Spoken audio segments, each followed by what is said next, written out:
crónico. Muy bien, entonces los aspectos generales, ¿qué vamos a tener en los aspectos generales? ¿Sí? Expresión de la enfermedad del sistema nervioso central, ¿sí? Y sistémicas. También ahí tenemos el agudo, la variabilidad que tenemos, la reversibilidad potencial que tiene este síndrome del delirio, la diversidad etiológica y las anormalidades, el metabolismo del sistema nervioso. O sea que ustedes ven todo lo que va a engranar todo esto para nosotros formar un síndrome, ¿sí? Entonces, a veces parece un poco difícil, pero conforme ustedes vayan avanzando, ya ustedes van sumando, sumando, sumando y ya llegan al síndrome, ¿no? Todo se tiene que articular, pero en una forma correcta, ¿sí? Porque si nos equivocamos de algo, ya no llegamos a un buen puerto. La siguiente lámina, por favor. Acá también, los rasgos clínicos del delirio. Acá podemos tener la alteración del ciclo del sueño, la alteración cognitiva, la alteración psicomotora, la alteración autonómica, la alteración afectiva, la alteración de la conciencia y la alteración de la percepción. Como ustedes ven, todo esto lo hemos estudiado el primer semestre para que ustedes puedan todo articular todas estas patologías y formar un síndrome, ¿sí? Por eso se les ha exigido que tenían que saber los trastornos de conciencia, los trastornos de percepción, los trastornos de pensamiento, para poder nosotros articular todo esto y formar nuestro síndrome, ¿sí? Entonces, estos son los rasgos clínicos. La siguiente. Acá tenemos las alteraciones de la conciencia. ¿Qué va a estar alterado en la conciencia? El estado de activación y la atención, que ya lo hemos estudiado, ¿sí? Entonces, por eso es importante, se les ha vuelto a repetir y en varias oportunidades, porque mientras no aprendamos la base, nosotros no podemos hacer este diagnóstico de los síndromes, ya sea síndromes orgánicos, síndromes neuróticos, síndromes psicóticos, porque todos están involucrados en las alteraciones que sufre en cada estado. ¿Sí? Las...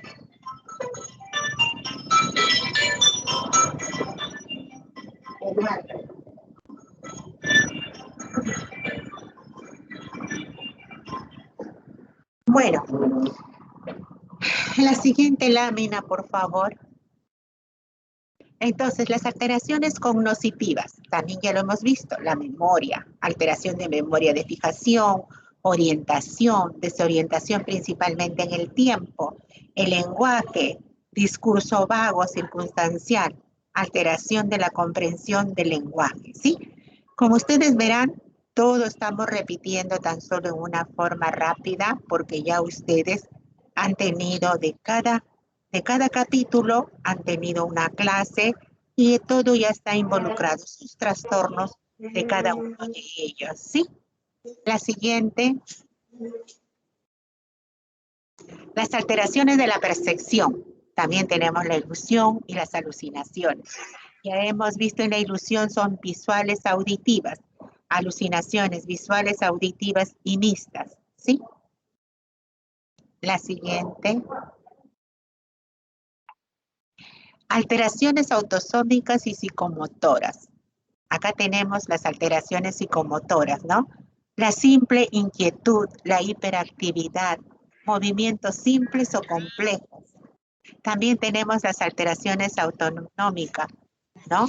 Cualquier manifestación vegetativa. Muchas veces son orientadoras sobre la etiología, ¿sí? Entonces, ya tenemos las alteraciones psicomotoras y las alteraciones automosómicas, ¿sí? Muy bien. Entonces, ya tenemos estas alteraciones autonómicas y psicomotoras, ¿sí? La siguiente. Las alteraciones motoras. Vamos a tener la disartria, la ataxia, la disproxodia, la asterixis y la mioclonía multifocal. ¿Sí? Este es lo que podemos ver nosotros en la parte motora. ¿Sí? La siguiente, la alteración afectiva. Ya nosotros hemos visto la labilidad, el miedo, la apatía, la depresión, el humor congruente con las percepciones, ¿sí? Todas estas alteraciones son afectivas. La siguiente, por favor. Acá. Nosotros trabajamos antes con el DMC5, el DMC4 y el DMC10, ¿no?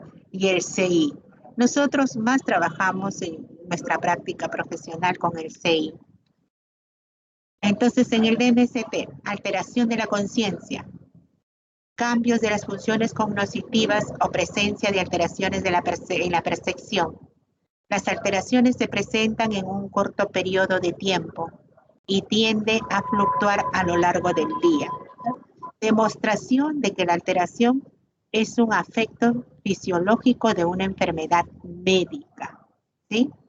En el CI, descubrimiento de la conciencia, ¿no? Enturbamiento de la conciencia, trastornos de la cognición, deteriorado de la memoria inmediata, con mantenimiento de la remota o desorientación en el tiempo, espacio o persona.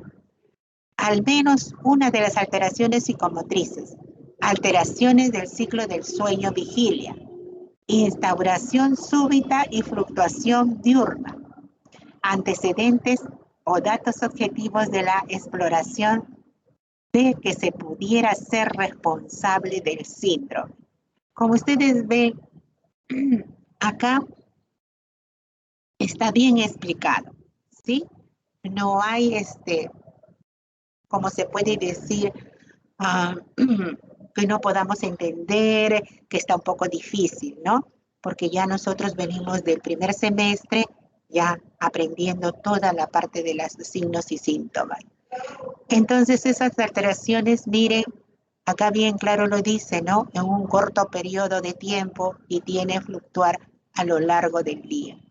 Entonces, miren, está bien especificado tanto del DMS410 y del CI. Entonces, eso es importante porque a nosotros nos rigen estos criterios diagnósticos para poder nosotros evaluar al paciente, encontrar la sintomatología como lo especifica acá y poder sacar un diagnóstico, ¿sí? La siguiente,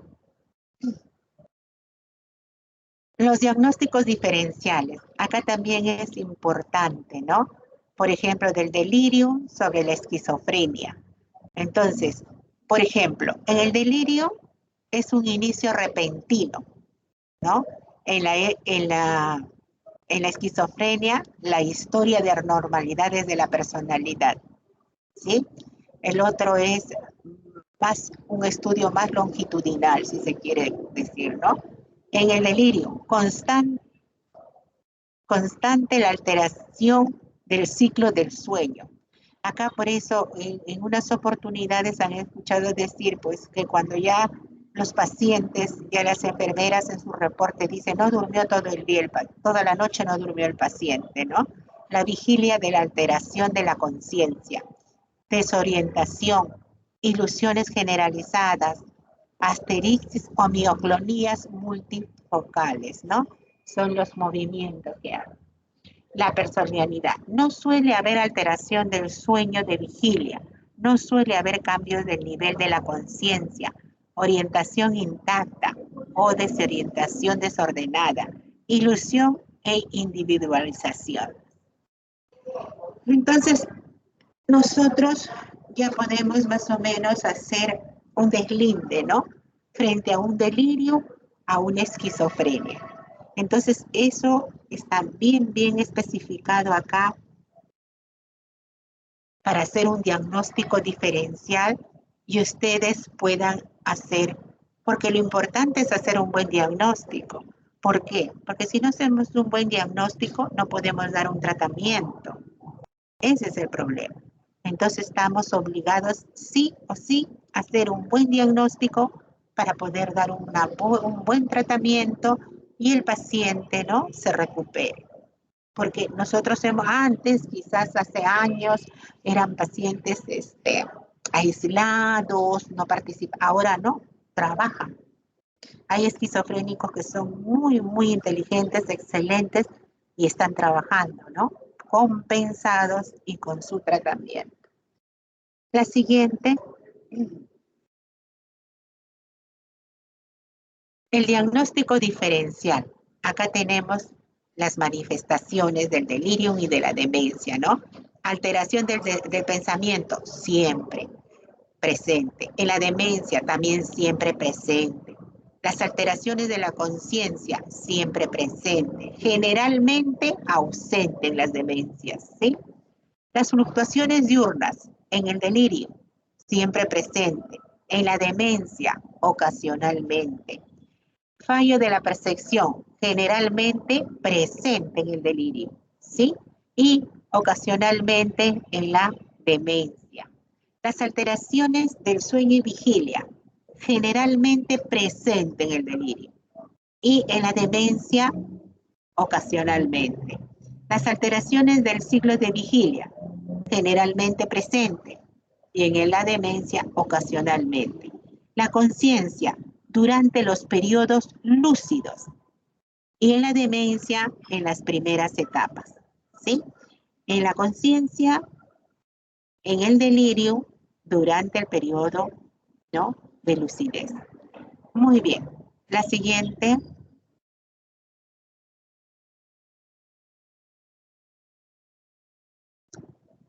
Los cursos y pronósticos.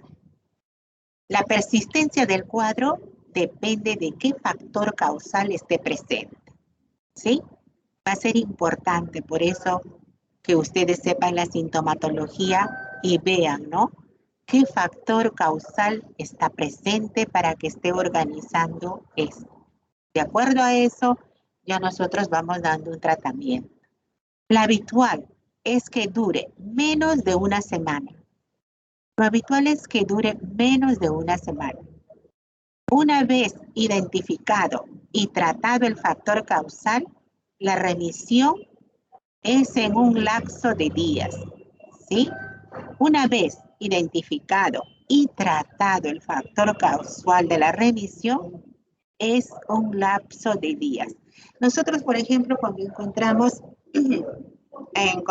a veces ciertas alteraciones, nos dicen así, ¿no? Un lapso de días, puede ser 5 días, 6 días, pero con la experiencia también vemos que a veces llegan a un mes, 15 días, a un mes.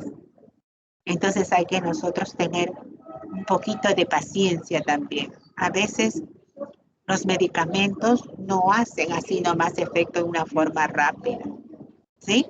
Entonces hay que tener un poquito de paciencia. Todos cuando estamos mal queremos mejorar al día siguiente. No. Nosotros a veces le explicamos a los pacientes, si los antibióticos tengo que esperar 3 días para que hagan su función, porque tú le das antibiótico hoy día y va a estar bien. No, son 3 días que esperamos con los antibióticos. Entonces, miren, con los neurolépticos tenemos que esperar a veces una semana, 15 días. A veces nos vamos hasta un mes, ¿sí? Esa es la experiencia de cada uno ya, ¿sí? Entonces, el pronóstico es inversamente proporcional a la duración del cuadro y a la edad del paciente, por supuesto. Cuando son muy jóvenes, nuestro pronóstico es malo, ¿no? Que se presente un episodio psicótico a los 30, 40, 50 años, bueno. Pero cuando se presentan en niños, adolescentes, es un mal pronóstico. ¿Por qué? Porque van a estar continuamente siendo medicados, ¿sí? ¿Por qué? Porque hasta ahora nosotros no tenemos nada patonormónico. Nosotros tan solo trabajamos con síndromes. Ojalá, pues, ¿no? Estaban diciendo hace 2 años en Inglaterra, estaban haciendo el genoma humano para poder nosotros mejorarnos esto, ¿no? Ojalá pues que lo sigan haciendo porque es importante, porque ha aumentado la población, en jóvenes sobre todo, ¿no? La siguiente, el tratamiento. Tratar las causas subyacentes es lo fundamental. Cuidados médicos de soporte, ambiente, tratamiento farmacológico en caso de ser necesario. Efectivamente, por ejemplo, en Estados Unidos, en Europa, no se le da medicamentos a los niños. En cambio, en nuestro país sí tenemos mano libre, ¿no? ¿Por qué? Porque a veces ellos son muy meticulosos en esto, piensan que va a sufrir alguna alteración. Pero nosotros, por ejemplo, hemos comprobado y lo hacemos en la parte profesional, ¿no? Vemos niños que tiran piedras, que, que se hacen daño a la hermana, hacen daño a la mamá, al vecino. Entonces, tenemos que dar tratamiento sí o sí, porque si no, ¿cómo va a ser la vida de este niño? No podemos. En otros países, bueno, los aíslan, hay otras facilidades quizás, ¿no? Pero yo creo que ni así, porque ya están dando ya adolescentes, están dando medicación, que hay mucho conflicto con la parte farmacológica y que esto que va a alterar al otro lado, que va a ser cierto, pues nada es perfecto, pero lo importante es cómo vive su día a día, si vive mejor relacionándose con su familia, con los vecinos, él no autoagrediéndose. Todo eso hay que poner en la balanza. Entonces, nosotros estamos, por ejemplo, hay niñas de 7, 8 años que se autoagreden. No lo podemos dejar así. No, pues es ahí que espere, como este tiene 8 o 10 años, no le podemos, no, le damos medicamentos, ¿no? Yo creo que eso, la evolución ha influido bastante. Y verdad, ¿no? Yo, por ejemplo, tengo pacientes ya de 30 años, ya están evolucionando muy bien, están trabajando, han estudiado esas, que le decimos, esas profesiones técnicas, ¿no? Y muy bien, y están trabajando. O sea, lo importante es cómo ellos viven, ¿no? Si viven en tranquilidad, ganan su dinero, sostienen su familia, ¿no? Hasta incluso tienen familia. Ahora, no podemos decir, sí, heredó el niño, no heredó, porque hasta ahora, por ejemplo, en lo que hemos visto, están funcionando bien, pero no sabemos más adelante, porque esto ya es un estudio longitudinal. Veré cómo, ¿no? Porque a veces hay mucho miedo. En cambio, en los psicosis maníacas depresivas, también vemos que en algunos sí se transmiten los genes, ¿no? Eso también habría que ver, pero es un estudio, como digo, longitudinal y muy serio el que se tiene que hacer. Lastimosamente, pues ya no hacen trabajos serios. A veces vemos que los que se dedican, dice, a la parte científica, no sé cómo lo harán, pero ellos en un mes, 2 meses, no, dice esto es así. Bueno, cada quien asume su responsabilidad. No es así por así. Por ejemplo, en otros países, el que, el que hace estos trabajos mínimo debe tener de 5 a 10 años trabajar con este tipo de pacientes, ¿sí? No es tan fácil como otros lo hacen en 3 meses, 2 meses, no sé. Bueno, ese es ya problema de cada uno. El siguiente,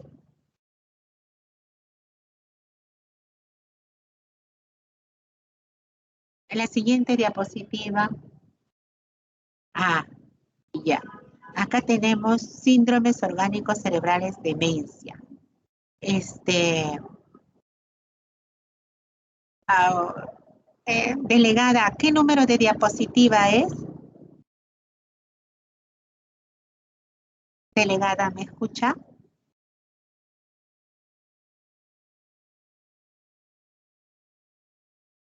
Delegada.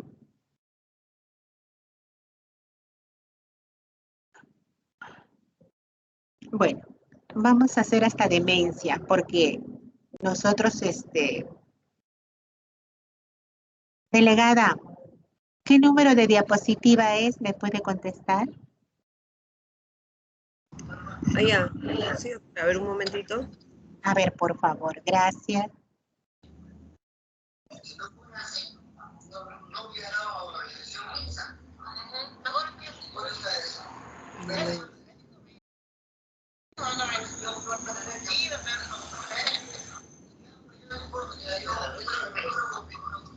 Lo que pasa que estamos haciendo esa pregunta para que se haga la particular o ese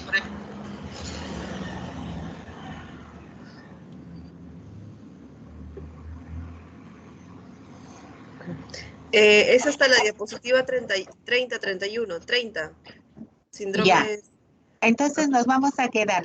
El próximo sábado hacemos los criterios de demencia, ¿sí? Esta es la 30. Ya. Entonces el próximo sábado ya hacemos la demencia, ¿sí? Para ir avanzando poco a poco. Para que Ya. ustedes vayan captando, porque a veces se les da todo de un porrazo, a veces no entienden.